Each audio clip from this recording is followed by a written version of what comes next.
Olá! Na aula de hoje nós vimos o que é música. Vimos que a música é a junção da melodia, da harmonia e do ritmo, né? Vimos que o significado de cada um desses elementos musicais. A gente viu que o ritmo é uma sequência de sons sem alturas definidas, mas que possui uma proporção e uma duração. Vimos também que a melodia também é uma sucessão de sons, porém que possui uma altura definida e sua ordem e proporção. Vimos que a harmonia é um conjunto de melodias, mas que ao invés de nós olharmos para ela de forma horizontal, ou seja, de um ponto a outro, em linha, nós olhamos para ela de forma vertical. Então, nós temos duas melodias sobrepostas, nós olhamos de forma vertical as notas dentro da harmonia. Tá? Nós vimos também que cada um desses elementos musicais, o ritmo, a melodia, a harmonia, afeta uma parte do nosso corpo. E como a música é uma linguagem, e nós somos filhos de um Deus musical que nos criou sensivelmente musicais, nós somos sensíveis a esses elementos. Então, o ritmo, ele está ligado mais ao corpo, ele vai afetar mais o nosso corpo. A melodia, ela vai afetar mais o nosso espírito. E a harmonia, ela vai afetar os nossos sentimentos. Dentro disso, nós, como futuros ministros e colaboradores na obra do Senhor, e que procuramos nos envolver com a música, nós precisamos entender, ter a noção que o que nós cantamos na igreja não é simplesmente uma música, mas é algo especial que nós estamos oferecendo ao nosso Deus. É um louvor, um elogio, é uma adoração, uma obediência. Então, nós simplesmente não tocamos música na igreja. Nós tocamos louvores, nós tocamos hinos, salmos, cânticos, cânticos espirituais, né? Assim como vai dizer o apóstolo Paulo em Colossenses 3,16. E para que nós possamos fazer isso bem, de uma forma agradável a Deus, seguindo os três pilares da música cristã, lembrando que os três pilares da música cristã é ter uma letra bíblica, ser cristocêntrica e, em terceiro lugar, louvar a Deus e ser agradável a Deus. E para ser agradável a Deus, embora a gente não tenha um texto específico na Bíblia que fale como deve ser a música para Deus, nós temos alguns princípios. Então, vimos o primeiro princípio hoje, que fala sobre que quando nós aceitamos a Cristo, tudo se faz novo. Então, nós não devemos mais ouvir os ritmos que nós ouvíamos antigamente, mas ritmos que vão nos elevar mais a Deus, músicas que vão nos tornar mais próximos de Deus e vão acentuar nossa comunhão com Ele, né? E para que isso aconteça, precisa ser música cristã, precisa ser uma música que vai nos edificar até a Deus. E nós sabemos que nós só podemos ser edificados pela palavra de Deus. E quando a música contém a palavra de Deus, nós somos edificados. O segundo princípio que move o louvor, que move o estilo de música que nós devemos ouvir, tocar e cantar na igreja, nós temos em Romanos, capítulo 4, e também em Gálatas 5, falando ali do segundo princípio, onde nós não devemos ser guiados pela carne, nem pelas emoções, mas sim pelo Espírito. E nós vemos ali a ênfase que nós temos na Bíblia do quanto é importante que nós vivamos pelo Espírito, que nós hajamos, que a gente haja, né, pelo Espírito, e não na carne, e não de uma forma emocional.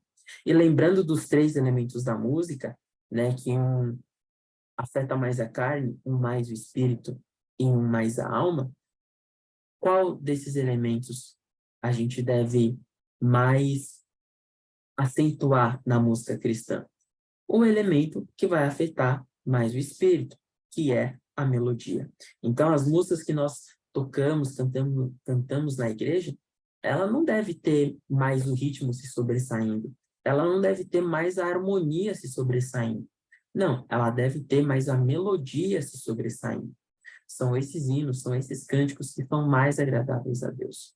E lembrando também que na igreja primitiva não existiam instrumentos musicais, né? Esses conceitos, esses pensamentos, eles foram retornando através da evolução da música, e da evolução da música. E a evolução da música acontece, inclusive a escrita musical, ela é criada dentro da igreja, né?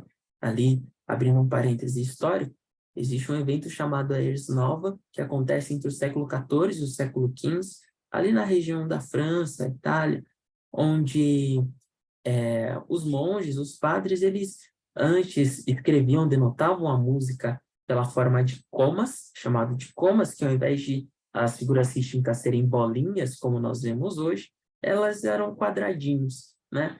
Então, foi aí que se iniciou, que foi começando um sistema correto, mais certo, mais definido, melhor dizendo, de escrita musical, e na Era Nova, que se cria a partitura como nós conhecemos hoje.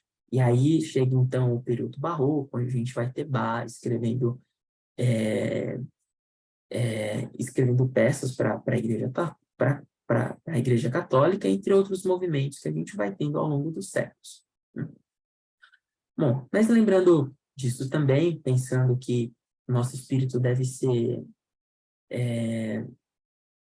mais, nós devemos viver pelo espírito, a melodia afeta mais nosso espírito, as músicas que nós cantamos na igreja, elas devem ser mais melodiosas. Então, voltando dentro da igreja primitiva, eles não tinham instrumentos, até porque a igreja estava passando por um período de perseguição.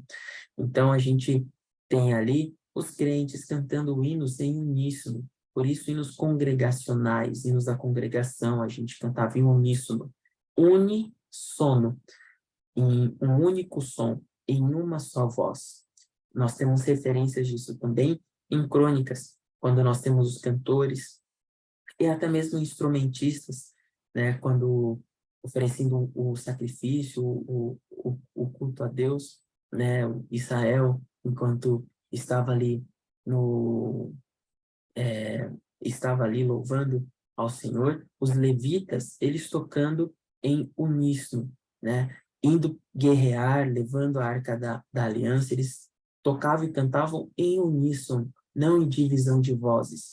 E isso mostra para a gente que a ênfase deve ser na melodia e não na harmonia e também não no ritmo. A gente vê alguns instrumentos musicais sendo usados ali, os instrumentos rítmicos, para guiar o povo, para coordenar, né, e guiar ali dentro do tempo e do pulso certo, que são os pulsos ímpares, né? 1 e 3, seguindo o tempo forte, 1, 2, 3, 4, ao invés de 1, 2, 3, 4, com os tempos pares sendo enfatizados, né? E por último, encerrando a aula 1, nós temos também o som e suas propriedades. O som ele é formado por vibrações de partículas de corpos elásticos que se propagam no ar e vão chegando ao nosso ouvido. Então, o som ele é uma sensação no nosso ouvido, né? Tanto um exemplo que uma pessoa surda ela pode ouvir, ela pode sentir o som. Se ela chegar perto de uma caixa de som e colocar a mão dela, ela vai sentir a vibração dessa caixa de som e vai saber, vai conseguir sentir ali mais ou menos o que está se passando, né? Então, o som ele tem algumas propriedades e algumas dessas propriedades são, a gente tem a duração do som, né? Se o som ele é curto, se ele é longo. A gente também tem a altura do som, se a gente tem um som grave ou um som agudo, ou seja, um som grosso ou um som fino, né? Temos também a intensidade do som. A intensidade do som seria o volume do som, se a gente tem um volume alto, um volume baixo. E a última propriedade que nós temos é o timbre.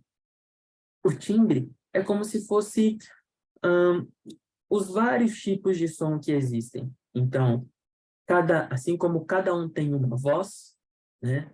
É, essa diferença entre vozes mostram que cada ser humano, cada pessoa tem um timbre diferente.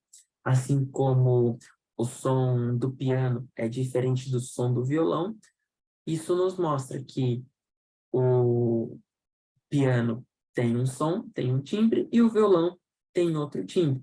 Assim como também nós conseguimos identificar a buzina de um carro para a buzina de um caminhão, né? Então, isso é o timbre, né? São tipos de som, espécies de som. E esse é o conteúdo da nossa primeira aula.